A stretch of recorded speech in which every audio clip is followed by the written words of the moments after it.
제가 오늘 밤에 할 설교는 정말 많고도 많은 교인들을 분노하게 한 설교입니다. 많은 나이 드신 분들과 젊은이들을 분노하게 했습니다. 제가 이 설교를 전했을 때 많은 젊은이들이 분노했지만 이 설교를 듣고 가장 무섭게 화를 낸 사람들은 그 젊은이들의 부모였습니다.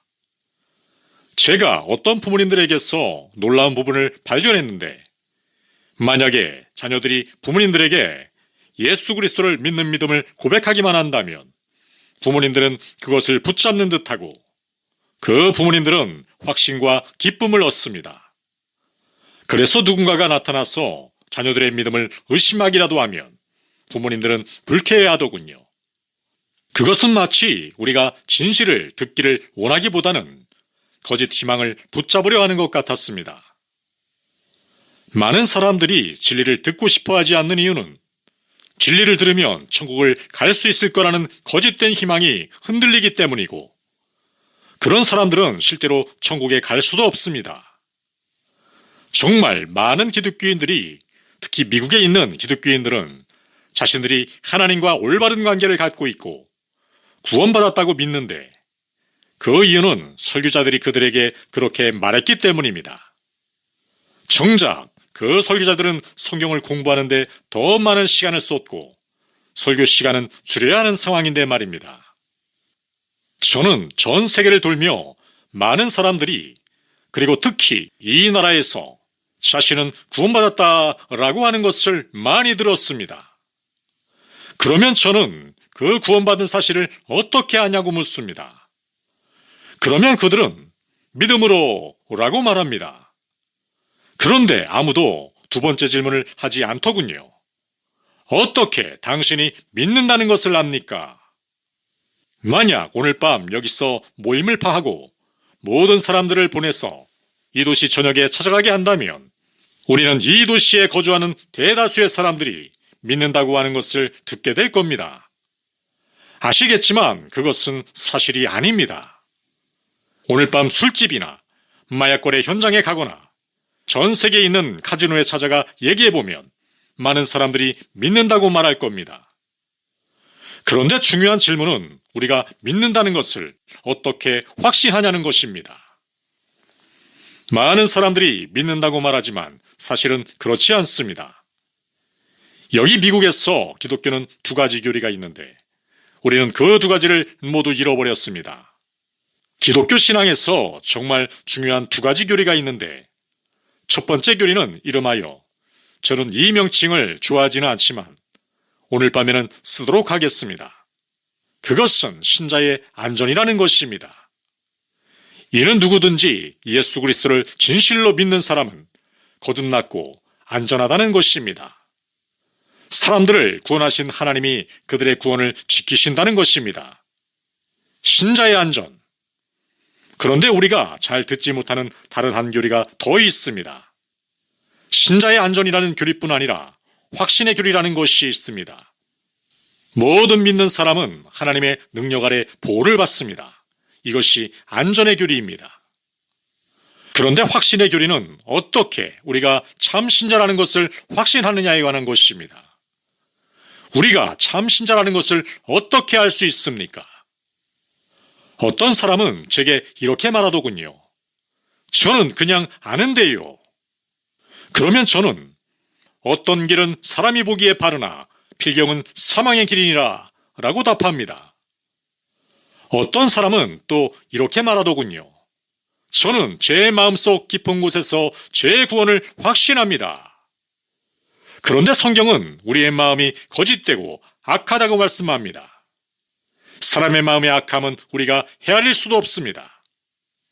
여러분은 이러한 마음을 신뢰할 수 있으십니까? 이 약해지기 쉬운 마음을 의지할 수 있으십니까? 어떤 사람은 또 이렇게 말하더군요. 저는 제가 구원을 받았다는 걸 압니다. 저희 목사님이 그렇게 말했거든요. 언제부터 사람에게 그와 같은 권위가 있었나요? 그런데 모든 답변 중 최악은 이것이었습니다. 저는 제가 구원받은 것을 압니다. 저는 하나님과 동행하곤 했기 때문이죠. 사랑하는 여러분, 한 말씀 드리겠습니다. 여러분이 지금 하나님과 동행하지 않는다면 여러분은 구원에 대해서 어떠한 확신도 가질 수 없습니다. 저는 오늘 여러분이 하나님과 동행한다면 구원받았고 하나님과 동행하는 것을 멈춘다면 구원을 잃어버렸다고 가르치는 것이 아닙니다. 제 말의 요점은 하나님을 안다고 하는 사실은 단순히 한 번 회개했기 때문이 아니라 지속적인 회개를 계속하는 것으로 알 수 있다는 겁니다. 그리고 한 번 믿고 끝나는 것이 아니라 계속해서 믿고 있기 때문인 것입니다. 그리고 단순히 과거에 하나님과 동행한 것뿐 아니라 지금까지도 계속 하나님과 동행하고 있기에 알 수 있는 것입니다. 왜냐하면 선한 일을 시작하신 하나님은 그 일을 끝마치실 것이기 때문입니다.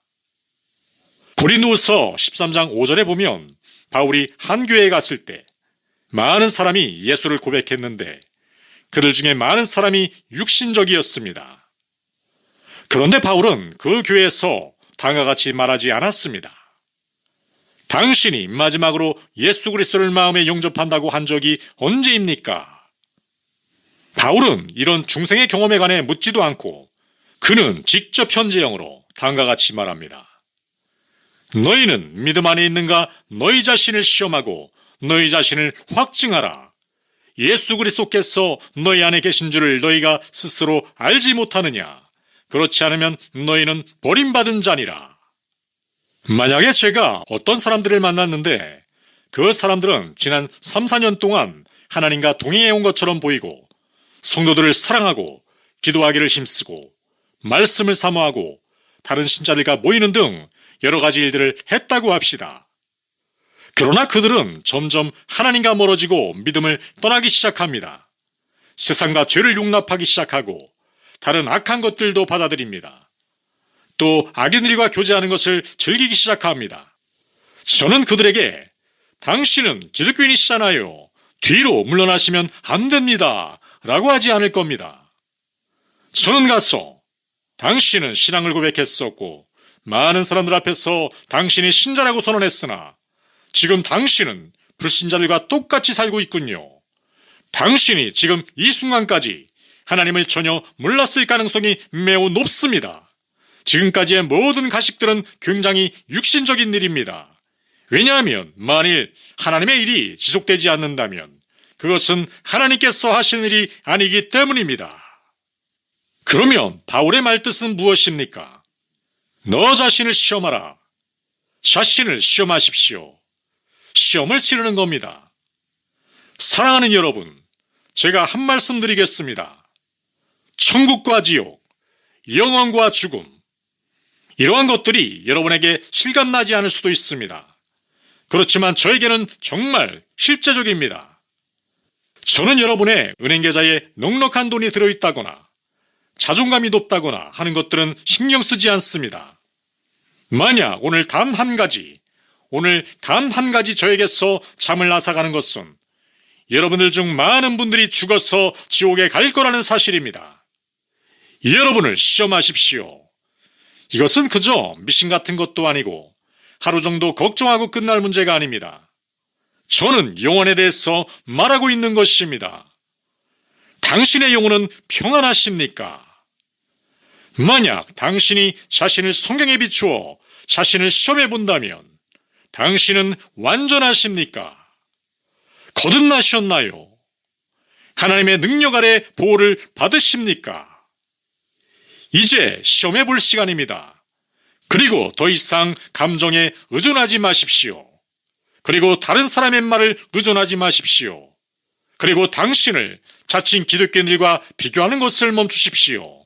왜냐하면 이 미국의 대부분의 자칭 기독교인들은 사실은 구원받지 못했기 때문입니다. 남부 침례 집회에서 몇몇 지도자들이 이런 말을 하더군요. 우리가 만일 성경을 제대로 적용한다면 감히 말하건대 등록교인 중 10 내지 15%도 안 되는 사람들만이 구원받았을 것이라고요. 그리고 이것이 남부 침례회에만 적용된다고 여기지 마십시오. 이것은 모든 기독교인들에게 적용됩니다. 바울이 말합니다. 자신을 시험하십시오. 자신을 검증하십시오. 그저 가볍게 검사하지 마십시오. 설교자들이 하는 말만 듣지 마십시오. 그리고 사탄이 당신의 마음에서 하나님의 말씀을 빼앗게 놔두지 마십시오. 여러분이 여기 계신 동안, 그리스도가 함께 하시는 동안, 그리고 말씀이 선포되는 동안 자신을 검증하십시오. 이것은 치명적인 것입니다. 죄가 문 앞에 서서 기다리고 있습니다. 죄는 문 앞에 도달해서 당신을 차지하길 원합니다. 여러분이 여기 계신 동안, 그리고 그리스도가 함께 하시는 동안 자신을 검증하십시오. 제가 남아메리카에 갔을 때, 제가 안데스 산맥을 등반할 때면 작은 다리를 건너야 할 때가 있었습니다. 그 다리는 밑이 보이지도 않는 협곡 위에 자리 잡고 있었습니다. 밧줄을 점검하고 나무바닥을 점검합니다. 이 다리가 안전한가? 철저히 검증합니다. 왜입니까? 만약 여러분이 다리 중간을 건너는 도중에 다리가 부서지면 끝장이기 때문입니다. 어떤 면에서 여러분이 붙잡고 의지하는 구원은 말총과도 같습니다. 여러분이 영생의 문으로 들어가려 할 때 여러분이 의지하는 것이 다름 아닌 말총과도 같은 것이라면 지옥불이 타오르는 동시에 여러분이 의지하는 것이 타버리고 추락하게 될 겁니다. 자신을 검증하십시오. 하나님의 말씀을 가지고 진실된 기독교인에 대해서 뭐라고 말씀하는지 들으십시오. 그리고 그 말씀의 빛 아래에서 당신을 검증하십시오. 만약 여러분이 그 시험에서 불합격한다면 회개하고 믿으시기 바랍니다. 당신을 하나님의 자비하심 아래 굴복시키십시오. 하나님의 일이 마칠 때까지 부르짖으십시오. 하나님의 일이 마치기까지 말입니다. 이 미국의 어리석은 기독교는 제가 하는 말을 따라하십시오 라고 말합니다. 그것이 아니라 여러분은 하나님을 기다려야 합니다. 여러분은 그분의 일이 마치기까지 부르짖어야 할지도 모릅니다. 참된 그분의 일, 완성된 그분의 일, 완전한 그분의 일. 그러면 저희가 어떻게 시험을 할 수 있나요? 우리의 삶을 어떻게 시험할까요? 여러분이 참된 기독교인이라는 것을 어떻게 알 수 있나요? 먼저 우리는 하나님의 말씀을 보아야 합니다. 요한일서 5장 13절을 보십시오. 요한은 그의 복음서에서 그 이유를 설명합니다. 요한복음 20장 31절에서 그는 복음서를 쓴 이유를 설명합니다. 그것은 예수님이 하나님의 아들이시고 그리스도시라는 것을 사람들이 믿게 하기 위함입니다. 그래서 영생에 이르도록 하게 하는 것입니다. 그러면 그가 요한서신을 쓴 이유는 무엇입니까? 요한일서 5장 13절을 보십시오. 내가 하나님의 아들의 이름을 믿는 너희에게 이것을 쓰는 것은, 그리스도를 고백하는 이들에게 이 서신을 쓴 이유는 이렇습니다. 너희로 하여금 너희에게 영생이 있음을 알게 하려 함이라. 여러분이 중생했는지 궁금하십니까? 그렇다면 요한일서를 읽으십시오. 왜냐하면 요한일서에는 여러 가지 시험이 기록되어 있기 때문입니다. 그리고 오늘 저녁 저희는 시험을 볼 겁니다. 하나님께서 여러분에게 들을 길을 주시길 기도합니다. 한 가지 말씀드릴까요? 정말 잘 생각하시길 바랍니다. 여러분의 마음의 소리를 듣지 마십시오. 하나님의 말씀에 귀를 기울이십시오. 여러분의 아버지가 여러분의 구원에 대해 말하는 것을 듣지 마십시오. 여러분의 어머니가 여러분의 구원에 대해 말하는 것을 듣지 마십시오. 하나님의 말씀을 들으십시오. 그리고 여러분의 은밀한 사생활과 비교해 보십시오. 제가 이 말을 하는 이유가 무엇일까요? 여러분과 같은 청년들에게는 거짓에 현혹된 부모님들이 많이 계신데 정말 믿기 어려울 정도입니다. 왜냐하면 여러분들이 겉보기에는 부모님의 말씀을 잘 따르기 때문입니다. 그렇지만 그 말씀은 여러분의 것이 아닙니다. 여러분의 마음속에 없습니다. 그리고 혼자 있는 동안은 여러분은 진짜 여러분의 모습을 알고 있습니다.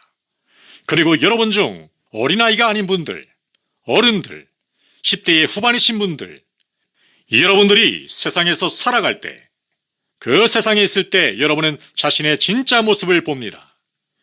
여러분들의 부모님들은 모릅니다. 여러분들 중에 성인이신 분들, 교회의 성도들도 모릅니다.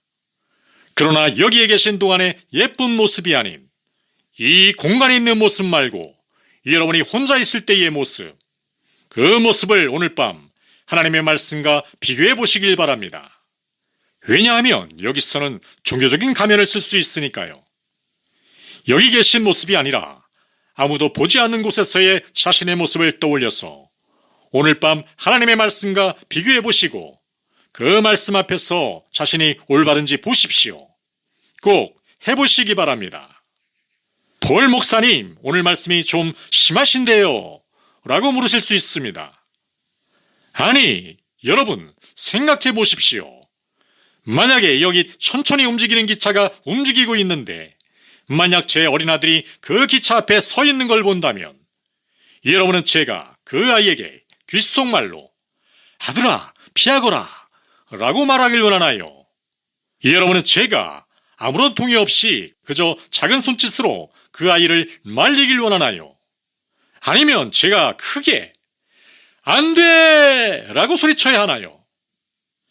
그러면 여기에서 제가 이 말씀을 어떤 태도로 설교해야 할까요?